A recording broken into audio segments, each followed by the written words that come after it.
नमस्कार, मी प्रदीप नणनकर. आपण पाहत आहात इंद्रधनुष्य. मला सहज एक आठवलं, झाले गेले विसरून जाऊ, जरा विसावू या वळणावर. मागे घडलं ते विसरून जाऊ आणि पुन्हा एकदा नव्याने आपण सगळ्या गोष्टी करू. आता हा जो विषय आहे ना, राजकारणामध्ये बघा, इतक्या गोष्टी असतात की निवडणुका आल्या की या पक्षातून त्या पक्षामध्ये लोक उड्या मारतात आणि निवडणुका संपलं की पुन्हा या चिमण्यांनो परत फिरा रे. आपण पाहतो आहोत, संधी पाहिजे होती म्हणून शरद पवार गटामध्ये काही जण गेले, काही जण उभाटामध्ये गेले, काही जण काँग्रेसमध्ये गेले, पण निवडणुकीत विधानसभेच्या प्रामुख्याने मार खाल्ल्यानंतर पुन्हा आपापल्या पक्षामध्ये किंवा सोयीनुसार सत्तेत येण्याकडे कल वाढलाय. सगळ्या गोष्टी घडत आहेत, आपण हे पाहतोय. खास करून उभाटाची गळती तर थांबतच नाही आहे. उभाटामध्ये सगळेजण, मॅक्झिमम लोक, नगरसेवकांची संख्या असेल मुंबईतली, हे शिवसेनेमध्ये, म्हणजे आत्ताची नव्याने ओरिजिनल जी आहे शिंदे यांची सेना, त्याच्यात लोक जात आहेत. आता हा सगळा संदर्भ असा आहे की ह्या सगळ्या विषयाकडे बघायचं कसं. लातूरचे खासदार सुधाकर शृंगारे यांना ते भाजपकडून निवडून आले, जिल्हा परिषदेचे मेंबर, मूळ कंत्राटदार. पण त्यांना तिकीट दिल्यानंतर, म्हणजे विद्यमान खासदारांचं तिकीट डावलून त्यांना दिलेलं होतं 2019ला. कारण त्यावेळेला 2014 ते 2019 या कालावधीमध्ये डॉक्टर सुनील गायकवाड हे लातूरचे खासदार होते. सुधाकर शृंगारेंना तिकीट मिळाल्यानंतर 2019 ते 2024 ही त्यांची कारकीर्द गाजली. 2.25 लाखापेक्षा अधिक मताधिक्याने ते विजयी झाले होते. पण 2024चा जेव्हा विषय सुरू झाला तेव्हा सुधाकर शृंगारे यांच्या निवडणुकीत अनेक अडचणी येत होत्या. त्यांना उमेदवारी मिळेल की नाही इथपासूनच सगळे विषय सुरू झाले होते. भाजपमधला एक गट त्यांना उमेदवारी देऊ नये असं म्हणत होता आणि काँग्रेसमधून ज्यांना उमेदवारी मिळाली ते डॉक्टर शिवाजी काळगे 2 टर्मपासून भाजपवाल्यांकडे मिनतवाऱ्या करत होते की मला उमेदवारी द्या, मी निवडून येतो. ते शिवाजी काळगे काँग्रेसवासी झाले आणि निवडून आले. आता पुढचा विषय असा आहे की या निवडणुकीत सुधाकर शृंगारे यांना पराभव पत्करावा लागला. 2.25 लाखाच्या मताधिक्याने निवडून आलेले सुधाकर शृंगारे जवळजवळ 65,000पेक्षा अधिक मताधिक्याने पराभूत झाले. आणि सुधाकर शृंगारे यांना एकदम राग आला.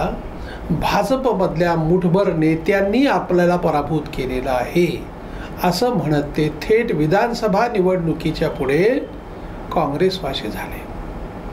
विधानसभा निवडणुकीमध्ये ठिकठिकाणच्या इथल्या मतदारसंघामध्ये काँग्रेसच्या व्यासपीठावर जाऊन त्यांनी भाषणं केली आणि त्या भाषणामध्ये त्यांनी भाजपच्या लोकांनी मला कशी वागणूक दिली, माझ्या हातात कसं काही नव्हतं आणि म्हणून त्यांनी माझा पराभव केला अशी टीका केली. आता हे सगळं होऊन 4 महिनेही झाले नाहीत. सुधाकर शृंगारे यांनी काँग्रेसला सोडचिठ्ठी दिलेली आहे. ते म्हणाले की आता मी काँग्रेसमध्ये नाही, माझं आणखीन ठरायचं आहे कोणत्या पक्षात जायचं. कदाचित सुधाकर शृंगारे हे भाजपवासीच होतील, पुन्हा येतील. या चिमण्यांनो परत फिरा रे.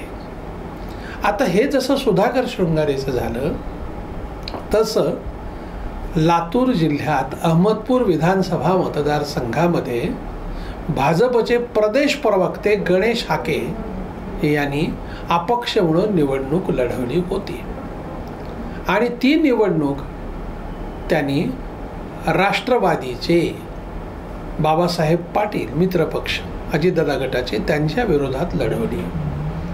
त्यांना पराभव पत्करावा लागला. इथपर्यंत ठीक आहे.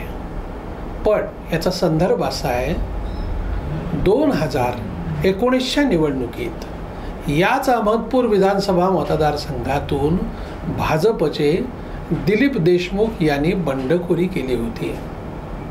तिथे तेव्हाच्या पंचायत समितीच्या सभापती अयोध्या केंद्रे यांनी पण बंडखोरी केली होती. विधानसभा निवडणुकीनंतर दोघांनाही पक्षात घेण्यात आलं भाजपमध्ये, आणि त्यापेक्षा अधिक दिलीप देशमुख यांना लातूर ग्रामीणचे अध्यक्ष करण्यात आलं. म्हणजे पराभूत ते झाले निवडणुकीत, निवडणूक लढवली अपक्ष, पण त्यांना बक्षिसी देण्यात आली. आता ह्या अहमदपूर मतदारसंघामध्ये चर्चा अशी होतीये की अशी बक्षिसी भाजप गणेश हाकेंना देणार का? म्हणजे आता जिल्हाध्यक्षपदाच्या निवडणुका तोंडावर आहेत. 15-20 दिवसामध्ये ह्या निवडणुका होतील भाजपतल्या, आणि त्यात मग आता गणेश हाकेंना त्यांचं निलंबन रद्द करून त्यांना सन्मानाने, जसं दिलीप देशमुखना जिल्हाध्यक्ष केलं तसं गणेश हाकेंना जिल्हाध्यक्ष करणार का, ही चर्चा सुरू आहे. जिल्हा परिषदेचे माजी उपाध्यक्ष आणि भाजपचे अतिशय निष्ठावान कार्यकर्ते, प्रारंभापासून काम करणारे रामचंद्र तिरुके यांचंही नाव जिल्हाध्यक्षपदासाठी चर्चेत आहे.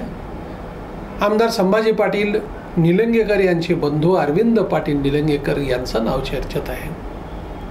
अभिमन्यू समर्थक भीमाशंकर राचट्टे आहेत, संतोष मुक्ता आहेत, अहमदपूरचेच भारत सामे आहेत, अशी नावं चर्चेत आहेत ग्रामीणच्या जिल्हाध्यक्षपदासाठी. आता यापैकी कोणाची निवड होणार हे माहिती नाही. तसं लातूर शहरामध्ये, लातूर शहराचे जिल्हाध्यक्ष पूर्वी राहिले होते शैलेश लाहोटी होते, त्याच्यानंतर मग गुरुनाथ मगे होते, त्यानंतर देवीदास काळे झाले, सध्या देवीदास काळे आहेत. आता या मतदारसंघाचं चित्र बदललं आहे. लातूर शहर विधानसभा मतदारसंघाचं लोकसभा निवडणुकीच्या पार्श्वभूमीवर शिवराज पाटील चाकूरकर यांच्या स्नुषा डॉक्टर अर्चना पाटील चाकूरकर या भाजपात दाखल झाल्या. विधानसभा निवडणूक त्यांनी आमदार अमित देशमुख यांच्या विरोधात लढवली आणि त्यांना अतिशय कडवी झुंज दिली. केवळ 7,000 मतांनी त्या पराभूत झाल्यात. त्यांचं नाव लातूर शहर विधानसभा मतदारसंघाचं, म्हणजे लातूर शहराचे जे जिल्हाध्यक्ष आहेत, 2 भाग केले आहेत ना, शहर जिल्हाध्यक्ष आणि ग्रामीण जिल्हाध्यक्ष, या शहर जिल्हाध्यक्ष पदासाठी चर्चेत आहे. आता त्यात पुन्हा संख्या अशी आहे, ज्येष्ठ नगरसेविका रागिणी यादव यांचं नाव चर्चेत आहे, प्रदेश प्रवक्त्या प्रेरणा होनराव यांचं नाव चर्चेत आहे, विवेक वाजपेयी आहेत, शिवा सुसुदी आहेत, मग शैलेश लाहोटी आहेत. पण या मंडळींना का संधी द्यायची नाही, अशी सगळी चर्चा सुरू आहे. आता याही बाबतीत पक्षश्रेष्ठी काय निर्णय घेतील माहिती नाही. पण या चिमण्यांनो परत फिरारे हा जो फॉर्म्युला आहे, लातूर हे एक प्रातिनिधिक उदाहरण आहे. सगळ्या जिल्ह्यामध्ये हाच फॉर्मॅट आहे. त्यामुळं अगोदर पक्षातून दुसरीकडे गेला म्हणजे त्याच्याबद्दल प्रचंड राग असायचा कार्यकर्त्यांमध्ये, पण सोय म्हणून त्यांनी पक्ष बदलला. मूळ तो आपल्याच विचाराचा आहे. या पद्धतीचं एकूण मोठा व्यापक विचार आता पक्षामध्ये सुरू झालेला असल्यामुळे ह्या सगळ्या गोष्टी घडत आहेत. आणि हे काही केवळ भाजपा नाही, तर अशीच भूमिका सगळ्याच पक्षामध्ये ठेवली जाते आहे. कारण प्रत्येकानाच आपला पक्ष वाढवायचा आहे. आणि त्यामुळेच या चिमण्यांनो परत फिरारे यावरती भर दिला जातो आहे. धन्यवाद. आपल्याला हा जर व्हिडिओ आवडला असेल तर तो लाईक करा, फॉरवर्ड करा व सबस्क्राईब करा.